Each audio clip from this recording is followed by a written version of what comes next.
হবে। পশ্চিমারা নিষেধাজ্ঞা দিবে, দিক নিষেধাজ্ঞা। রিজিকের মালিক তো পশ্চিমারা নয়, রিজিকের মালিক তো আল্লাহ রব্বুল আলামিন, তাই না? আল্লাহ বলছেন ওমাই ইয়াত্তাকিল্লাহ ইয়াজআল লাহু মাখরাজা ওয়া ইয়ারযুকুহু মিন হাইসু লা ইয়াহতাসিব। আল্লাহ বলছেন যদি আমি আল্লাহকে ভয় করো, ওই পশ্চিমাদের সামরিক শক্তিকে যদি ভয় না করো, যদি আমি আল্লাহকে ভয় করো, তাহলে আমি আল্লাহ তোমাদের বিজয়ের পথকে উন্মোচিত করে দিব। আমি আল্লাহ তোমাদেরকে পরিত্রাণ পাওয়ার, নিষ্কৃতি পাওয়ার পথ আমি আল্লাহ বের করে দিব, এবং আমি আল্লাহ তোমাদেরকে এমন রিজিক দিব হাইসু লা ইয়াহতাসিব, যা তোমরা কল্পনাও করতে পারো না।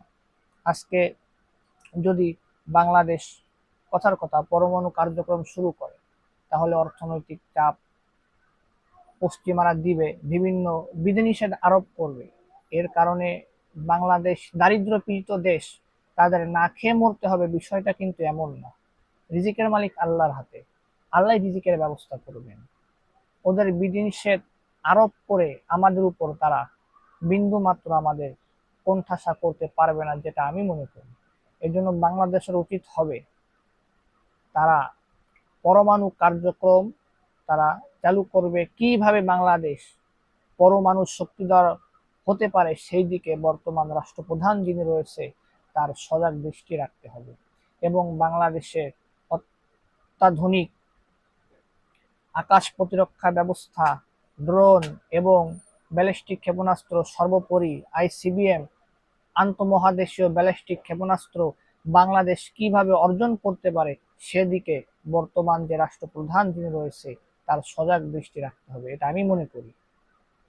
এর জন্য বহির্বিশ্ব থেকে আমরা অর্থ দিয়ে যদি আমরা ফাইটার জেট কিনি, আমরা যদি ব্যালিস্টিক ক্ষেপণাস্ত্র ক্রয় করি, ড্রোন ক্রয় করি, এই অর্থ বহির্বিশ্বে চলে যাওয়ার কারণে আমাদের অর্থ দ্বারা তারা তাদের সামরিক শক্তিকে আরো ত্বরান্বিত করতে পারবে। তো আমাদের উচিত হবে আমরা তাদের কাছ থেকে সামরিক সরঞ্জাম ক্রয় না করে আমাদের দেশে কিভাবে সেগুলোকে আমরা তৈরি করতে পারি সেদিকে আমাদের লক্ষ্য রাখতে হবে। বলবেন যে আমাদের দেশের প্রকৌশলী নাই, কথাটা সম্পূর্ণ ভিত্তিহীন কথা। আমাদের দেশের সন্তানের অত্যাধিক পরিমাণ মেধাবী।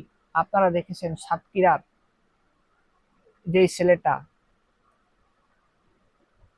ফাইটার জেট তৈরি করেছে নিজস্ব প্রযুক্তিতে, এবং সে আকাশে উড়ালো দিয়ে সে সাংবাদিকদেরকে তার মেধার জানান সে দিয়েছে।